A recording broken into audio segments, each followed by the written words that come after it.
The stars glittered silently as the United Earth Alliance vessel Defiance drifted through the outer reaches of the solar system. Captain Elaine Morris sat in her command chair, watching the mysterious object on the main screen grow larger with each passing minute. The unidentified vessel had appeared near Neptune's orbit 3 days ago, moving in ways that defied conventional physics. "Sensor report," Elaine said, her voice steady despite the tension building in her chest. Lieutenant Steve Boyd looked up from his console. "It's unlike anything we've ever seen, Captain. The hull material doesn't match any known element. Energy readings are off the charts." Elaine nodded and stood up. The year 2157 had begun with promise. Mankind had finally achieved reliable interstellar travel. Colonies were thriving on Mars and Europa, and the mining operations in the asteroid belt were fueling Earth's golden age of prosperity. Now, this unknown ship threatened to change everything. "Open a communication channel," she ordered. "All frequencies. Let's see if they're willing to talk." For 3 hours, the Defiance sent greetings in every known format: radio waves, light patterns, mathematical sequences. The alien vessel remained silent until, without warning, a beam of blue light shot from its hull and engulfed the Defiance. "Status report," Elaine shouted, as the ship's lights flickered. "All systems operational," Communications Officer Lisa Young replied. "But, Captain, there's a signal coming through now." The main screen filled with the image of a tall, gray-skinned creature with 4 yellow eyes arranged vertically on its face.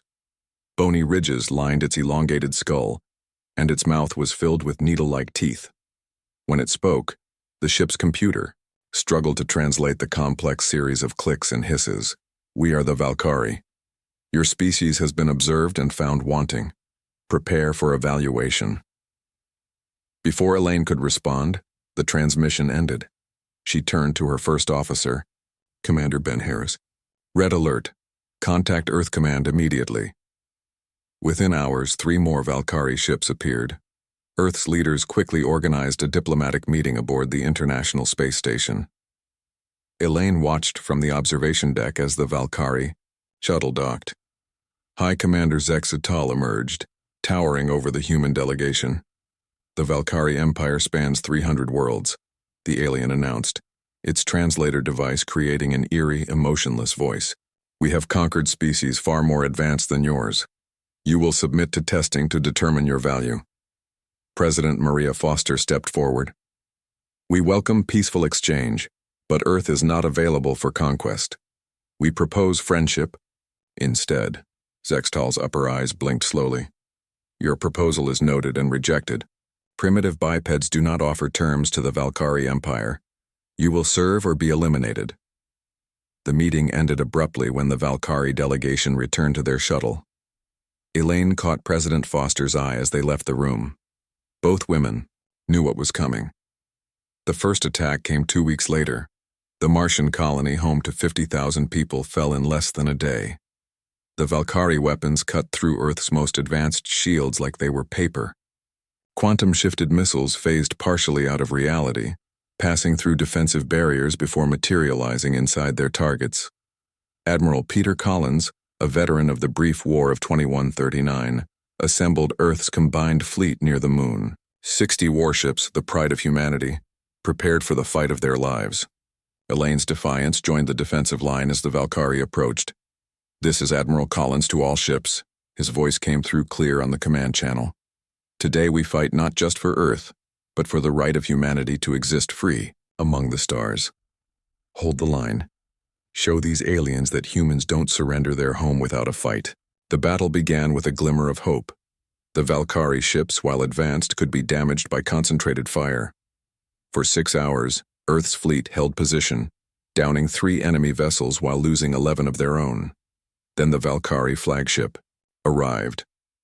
Twice the size of the others, it carried a weapon that no one on Earth had imagined possible. A ripple of energy expanded outward, washing over the human fleet. Every electronic system failed simultaneously.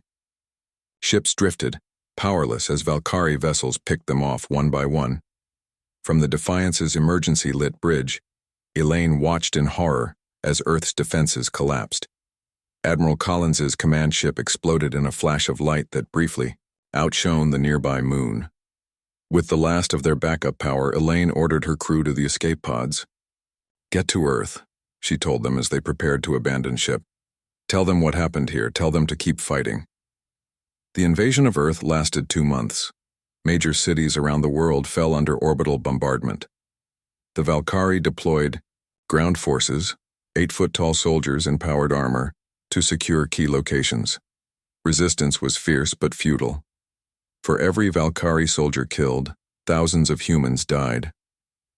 In what remained of Washington, D.C., President Foster stood before the surviving members of the world's governments. Her face was streaked with soot, her once immaculate suit torn and stained. "We cannot win this war," she said, her voice breaking. "Not now. Not with what we have. To continue fighting means the extinction of our species." The formal surrender was broadcast worldwide. Emperor Draskar the Eternal, appearing as a towering hologram in the ruins of the United Nations building in New York, accepted humanity's submission with cold indifference. "Earth is now the 301st conquest of the invincible Valkyrie Empire," the Emperor declared. "Your people will serve as labor. Your resources belong to us. Resistance will result in planetary sterilization." 6 months after first contact, Earth had become an occupied world. Valkyrie processing centers appeared in every region, sorting humans according to their usefulness. Strong workers were sent to mines and factories. Scientists were taken to research facilities to assist Valkyrie engineers.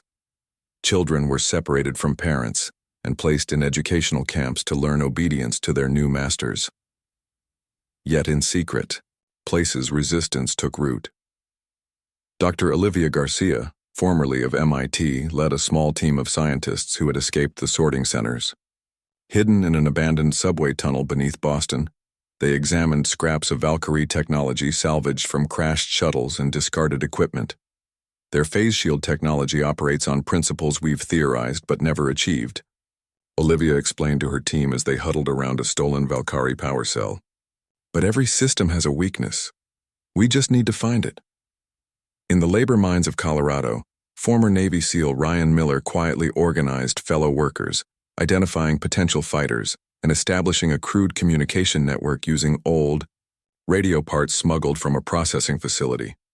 On the West Coast, Captain Elaine Morris, one of the few senior officers to survive the initial battle, moved from hideout to hideout, gathering survivors and planning for a resistance that seemed hopeless against such overwhelming force. "They think they've won," she told a group of former military personnel hiding in the forests of Oregon. "They think we're beaten. But as long as one human draws breath, we are not defeated." As the first year of occupation drew to a close, humanity seemed broken. 40% of the population had perished in the invasion. Most survivors lived in squalor, serving their alien overlords.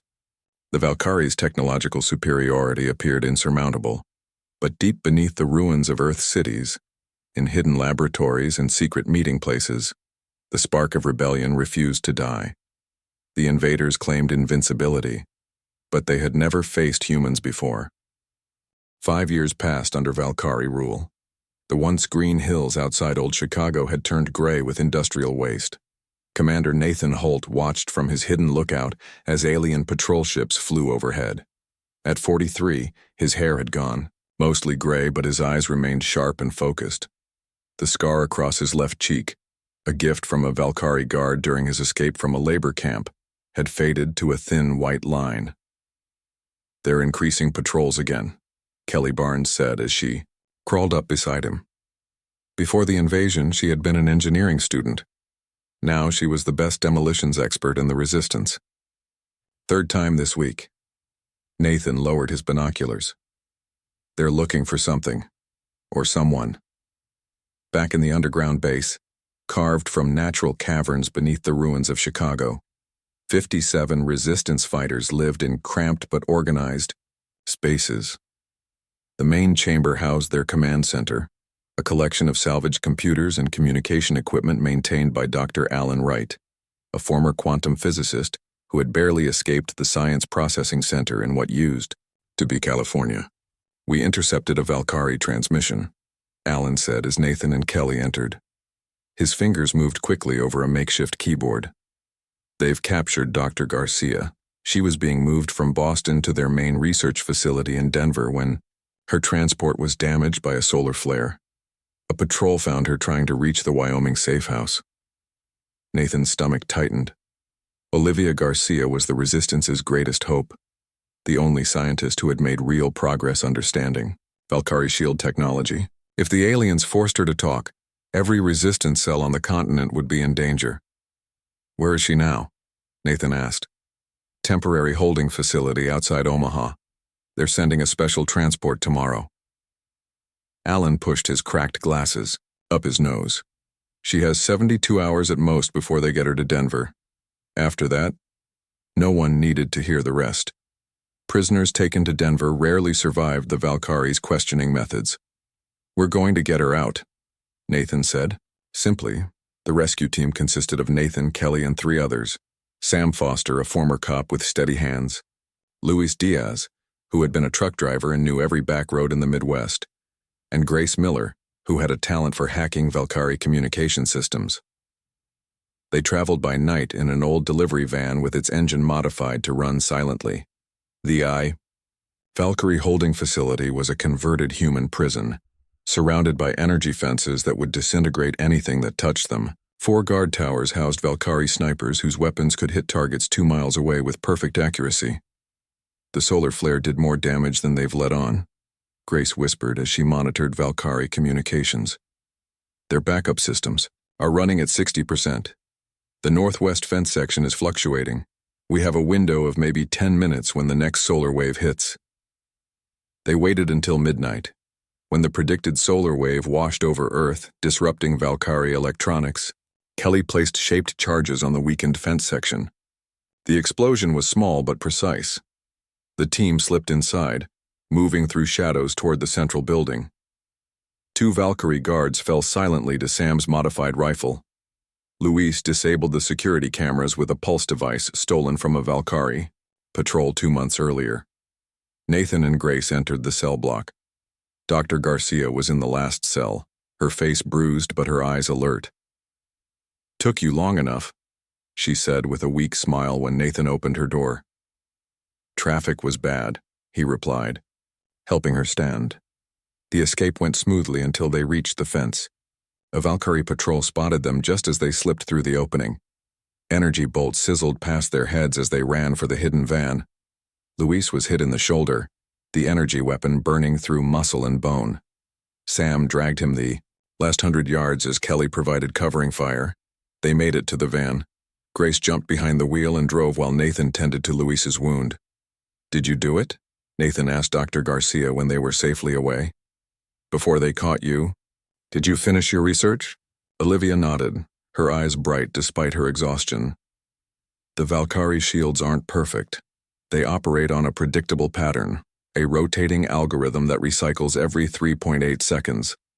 If we can time an attack precisely, there's a microsecond gap when the shield resets. It's not much, but it's something.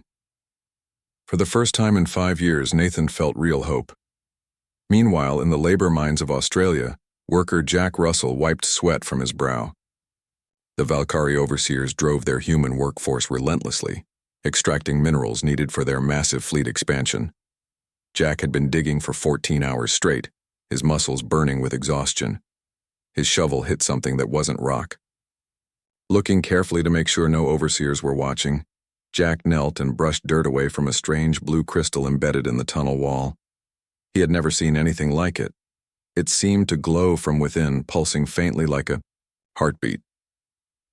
Jack quickly broke off a small piece and hid it in his boot before the patrol came around again. That night, in the crowded barracks where miners slept, he showed his find to his bunkmate, Harold Powell. My sister's in the Resistance, Harold whispered. Samantha. She was a chemist before the invasion. If anyone can figure out what this is, she can. 2 weeks later, the crystal sample reached Dr. Samantha Powell at a Resistance lab hidden beneath the ruins of Sydney. She worked day and night analyzing its properties, growing more excited with each test result. It's some kind of energy crystal, she explained to her team. It doesn't match any element on the periodic table. And look what happens when I expose it to radiation. She placed the crystal in a lead box with a small radiation source. Through the viewing window, they watched as the crystal absorbed the radiation and glowed brighter, its energy signature multiplying. This could be a power source unlike anything we've ever had, Samantha said. If we can synthesize it, we might be able to power weapons that could actually hurt the Valkyrie. As hope began to spread through resistance channels, High Commander Zexatal sensed the changing tide. In his command center on the former site of the Pentagon, he studied reports of increased resistance activity. "Deploy the telepaths," he ordered, his lieutenants. 10 to each major city. I want every human thought monitored for signs of rebellion. The Valkyrie telepaths were the Empire's most feared agents, specially bred aliens who could sense emotions and read surface thoughts from a distance. No secret was safe when they were near. The resistance now faced a race against time. Dr. Garcia needed to develop a working shield disruption device before the telepaths discovered their plans. Dr. Powell needed to synthesize enough crystal energy, what she had named Stellarite, to power a weapon that could penetrate Valkyrie defenses. And somewhere in the asteroid belt between Mars and Jupiter, Lieutenant Commander Heather Martinez stood in a hidden shipyard carved inside a hollowed-out asteroid. Before her, a skeleton of metal and wires was slowly taking shape. Humanity's New Hope, a prototype warship designed with everything the Resistance had learned about Valkyrie technology. "We'll be ready to test the engines next month," engineer Frank Daniels told her. "If Dr. Garcia's calculations are correct, and if we can get our hands on this new power source." Heather nodded, staring at the unfinished ship. Then the real fight begins.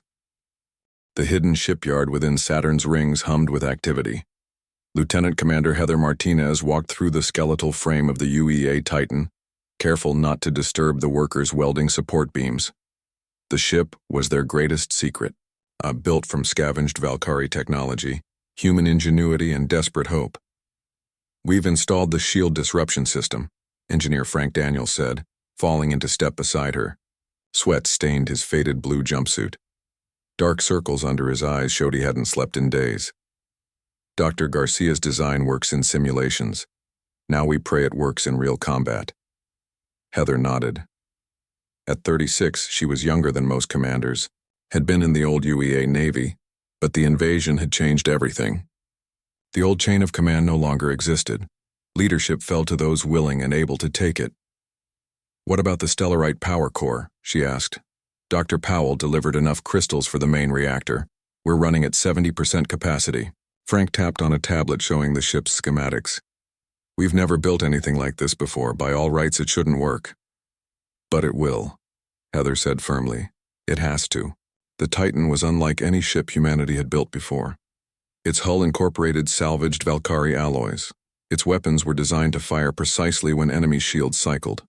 At its heart lay the Stellarite reactor, a pulsing blue chamber that produced 10 times the energy of pre-invasion nuclear generators. Most impressive was the ship's artificial intelligence, codenamed Athena. Programmed by Lisa Chen, one of Earth's few remaining AI specialists, Athena could react to Valkyrie combat maneuvers in microseconds, faster than any human pilot. "Commander, we've got a problem," Lisa called from her workstation. Her fingers flew over multiple screens. Athena detected unusual energy signals near the shipyard. Valkyrie scout ships, 3 of them on a standard patrol route. Heather's stomach tightened. "How close?" "Too close. Their sensors will detect us within 6 hours. Heather made her decision instantly. "Prep the Titan for immediate launch." "But we're only at 86% completion," Frank protested. "Life support is minimal. Weapons are untested. We needed another month." "We don't have another month," Heather cut him off. "We don't have another day. If those scouts find this shipyard, everything we've worked for dies here." The next 4 hours passed in organized chaos. 42 crew members, all that could be spared, boarded the Titan. Engineers rushed to seal hull sections. Lisa uploaded final programming updates to Athena. Technicians pumped breathable air into the completed sections. Admiral Gregory, Miller arrived by shuttle just as preparations neared completion. At 65, he was one of the few high-ranking officers to survive the initial invasion. His left arm was a mechanical replacement, a reminder of the battle that had cost Earth its freedom. "This isn't how I planned your maiden voyage," he told Heather on the Titan's half-finished bridge. "But sometimes the universe doesn't care about our plans." "We'll come back, sir," Heather promised, "with our shields or on them." Admiral Miller smiled grimly at the ancient warrior reference. "I'm counting on the former, Commander. The Resistance needs this victory." At the 6-hour mark, the Titan, detached from its construction cradle, its engines, a hybrid of human and Valkyrie technology, glowed blue as they pushed the ship away from the hidden base. Behind them, the shipyard workers erased all evidence of their presence and retreated, deeper into Saturn's rings. "Valkyrie scouts have changed course," Lisa reported from the sensor station. "They've detected us." "Athena combat assessment," Heather ordered. The AI's calm voice filled the bridge. 3 Valkyrie Thorn-class cruisers approaching. Standard weapon. Configuration. Shield analysis underway. Recommend intercept course to draw them away from the shipyard. "Do it," Heather ordered. "Weapon status? Main cannons charged," reported Weapons Officer Paul Bennett. "Shield disruptors synchronized to Valkyrie patterns. Firing solutions ready." The Titan accelerated toward the approaching enemy vessels. For 5 years, humanity had been on the defensive. This would be their first true counterattack. "They're within range," Paul announced. "Firing solutions locked." "Wait for my command," Heather said. She watched the tactical display, where 3 red dots representing Valkyrie ships moved into attack. Formation. Athena, when their shield cycle, give us a 3-second countdown. "Shield cycle detected," the AI responded. "Firing window in 3, 2, 1. "Fire," Heather ordered. The Titan's main cannons unleashed streams of energy, precisely timed to the microsecond gap in the Valkyrie shields. The first blast hit the lead cruiser directly in its engine section. The Valkyrie ship shuddered, then exploded in a brilliant flash of light. The bridge crew stared in disbelief. For 5 years, they had watched Valkyrie ships shrug off humanity's best weapons. Now they had destroyed one with a single shot. "They're returning fire," Paul warned. Energy bolts streaked toward the Titan. The ship's experimental shields, based on the same principles as the Valkyrie's own, flared bright as they absorbed the attack. "Shields holding at 62%, reported Defense Officer Michelle Ward. "Minor damage to outer hull plating. Second firing solution ready," Paul said. "Their shields are cycling again in 3, 2, 1. The Titan fired again. The second Valkyrie cruiser took multiple hits. Its engines died and it drifted helplessly in space. The third cruiser turned and fled. "Should we pursue?" asked Navigation Officer John Carter. Heather considered for a moment. "No, we've made our point. Let it run home and tell its masters what happened here today." The crippled Valkyrie vessel limped toward Jupiter, where the main Valkyrie command center coordinated all operations in the outer solar system. The Titan returned to the shipyard, its hull scarred but intact. News of the victory spread through resistance channels across the solar system. In labor camps on Mars, workers heard whispered accounts of a human ship that had defeated the invincible Valkyrie. In the mines of Europe, resistance cells used the story to recruit new fighters. The Valkyrie response was swift and brutal. "High 2. Commander Zextal ordered increased security throughout the system. Labor camp rations were cut. Public executions became more frequent. But the fear tactics that had worked for 5 years now seemed to strengthen human resolve rather than weaken." In the shipyard, Admiral Miller met with Heather and her team to review the battle data. "You proved it can be done," he said, looking over the sensor logs. "Now we build more ships." 5 more vessels began construction, using the hard-won knowledge from the Titan's first engagement. The Valiant, Phoenix, Interceptor, Stormbreaker, and Liberty would form the core of humanity's new fleet. But the Resistance now faced a race against time. The Valkyrie would adapt their shield frequencies. They would develop countermeasures. The element of surprise would not last long. From his command center on Jupiter, High Commander Zex Tal reviewed the footage of the Titan's attack. His yellow eyes narrowed with rage and something new. Concern. "Send the Jupiter fleet," he ordered his subordinates. 200 warships. Find this human vessel and destroy it. And prepare a message for Emperor Drazikar. Tell him the insects are becoming troublesome. Admiral Gregory Miller stood before the holographic display in the Resistance Command Center. The images showed 200 Valkyrie warships moving away from Jupiter toward Saturn. His face remained calm, but inside, his heart raced. The Valkyrie had finally shown their hand, and it was a powerful one. "They've committed nearly their entire Jupiter fleet," he told the assembled Resistance leaders. "This is their response to one ship, our Titan." Commander Heather Martinez studied the enemy formation. "They're moving in standard search pattern, but they're spreading too thin. They still don't know exactly where our shipyard is." "Admiral," Miller nodded. "Which gives us an opportunity." He waved his hand over the display, highlighting the 6 newly completed human vessels: Titan, Valiant, Phoenix, Interceptor, Stormbreaker, and Liberty. "We can't win in a direct battle against 200 ships, but we can hit them where they aren't looking." The plan that emerged was bold and dangerous. Instead of hiding or attempting a head-on battle, the human fleet would split up. Each ship would target Valkyrie supply lines, communication relays, and isolated vessels throughout the solar system. They would strike quickly and vanish before reinforcements arrived. They called it Operation Wildfire. Captain Doug Preston of the Phoenix received his orders with a grim smile. His target was the massive fuel processing facility on Jupiter's moon, Io. Before the invasion, Doug had been a cargo pilot. Now he commanded a warship with the power to change the course of the war. "Approaching Io," reported his navigator, Susan Hall. "Valkyrie defenses include 3 patrol ships and ground-based cannons." Doug adjusted his worn uniform jacket. "Athena, analyze shield frequencies and calculate optimal approach vector."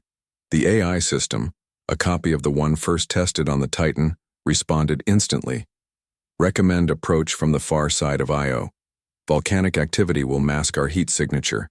Patrol routes leave a 40-second window for insertion."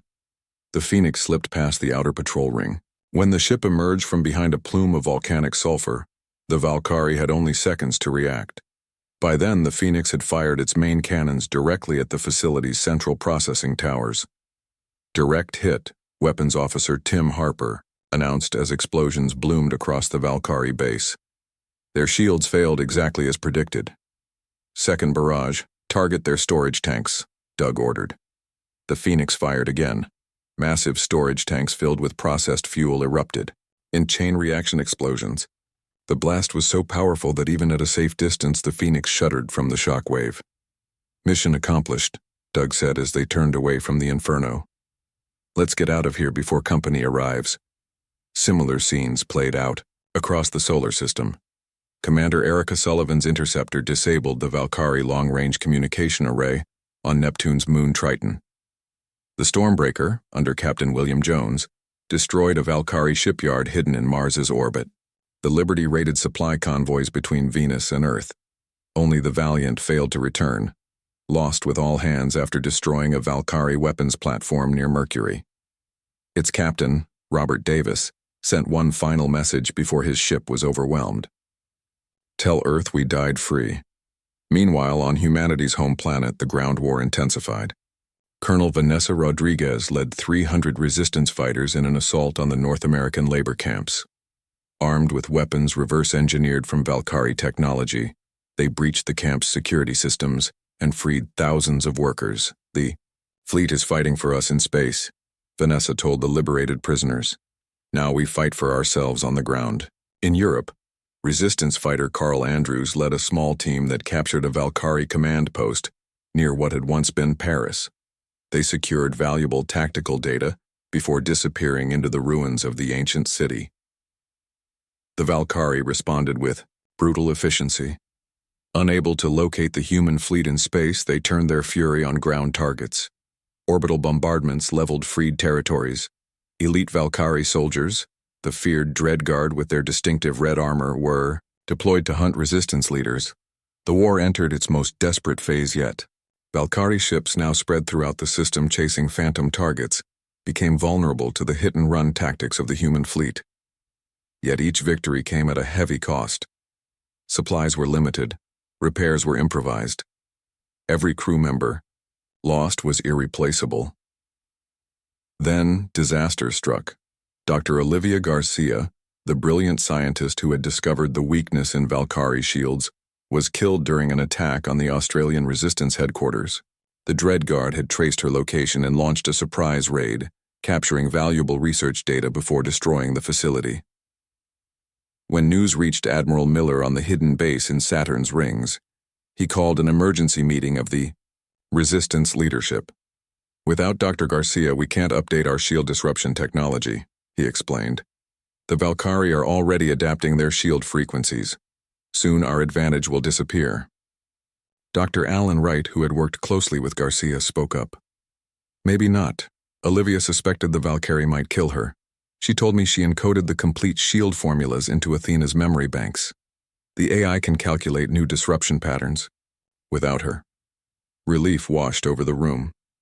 Then Lisa Chen, Athena's programmer, added a sobering note. "Even with Athena's help, we're still losing this war of attrition. We've destroyed nearly 60 Valkyrie vessels, but we've lost the Valiant.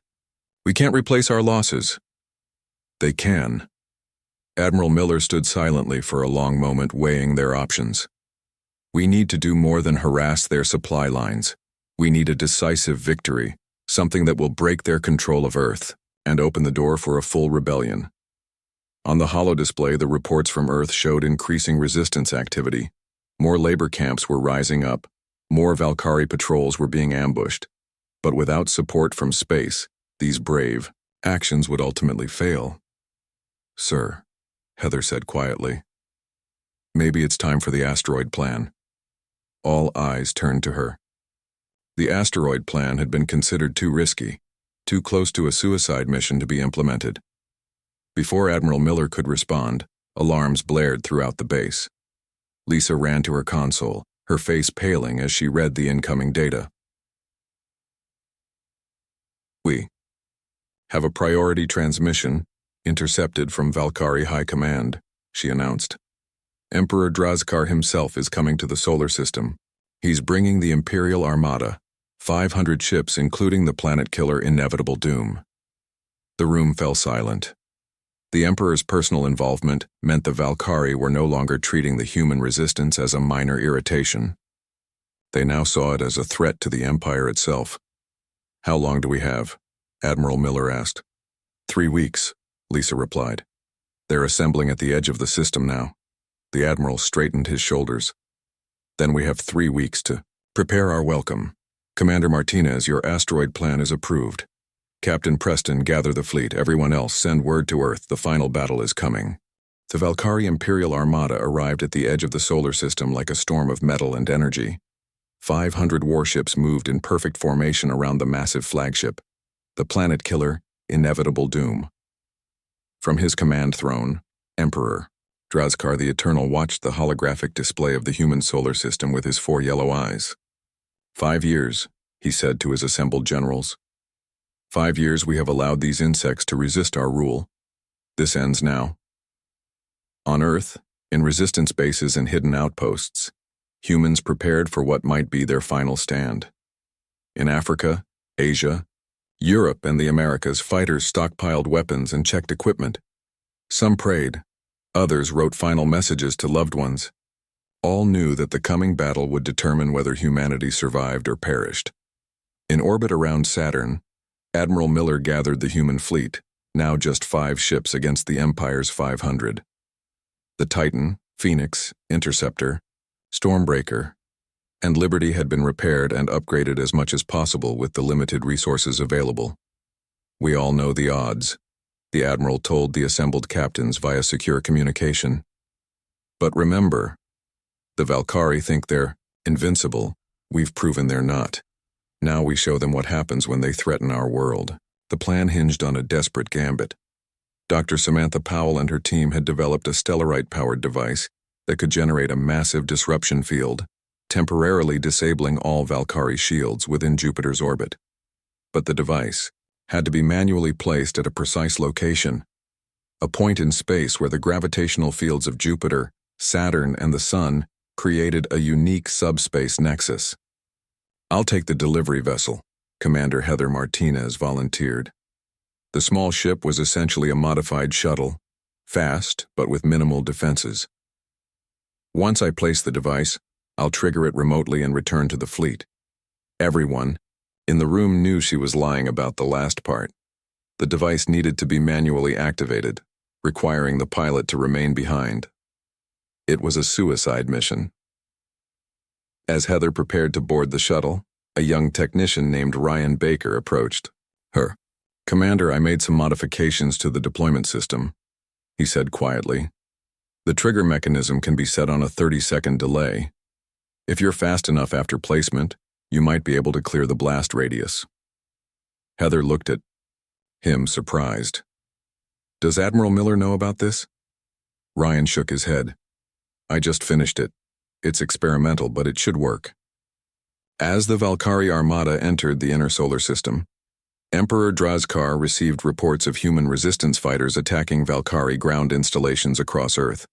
These were not the usual hit-and-run attacks, but coordinated assaults on communication centers, barracks, and landing fields.